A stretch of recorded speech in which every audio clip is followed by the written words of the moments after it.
那講到移民呢，這是一個大問題，定定是講吼，這個移民者呢，佇伊本地國家過了無如意，才想要換一個國家去生活。不過換到另外一個國家呢，伊就愛面對着文化、語言，甚至是種族歧視等等問題。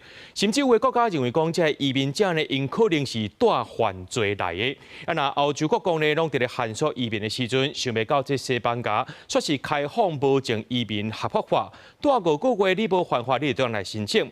這個措施呢，唔但會當增加到這西班牙的勞動力，減少人口老化，但如果當增加90億的歐元稅收。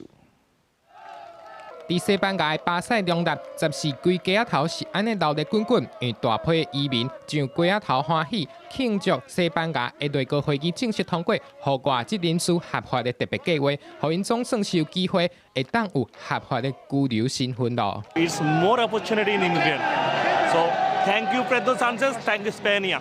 That this government give me us this, we are so happy. Our without paper people, so happy now. 這是西班牙20多年來頭一擺推動大規模移民合法化的政策，頭起先是70萬的公民聯署提案，得到包括天主教會在內上百個民間團體支持。啊，那總理桑切斯為着避免國會阻擋，用皇家法令的形式直接通過。法令在15日公布了後，就會正式生效，差不多50萬的移民的受惠。啊，那得到合法身份的移民都要納稅，嘛會使享受權益。Y que para mí es uno de los grandes hitos de esta legislatura.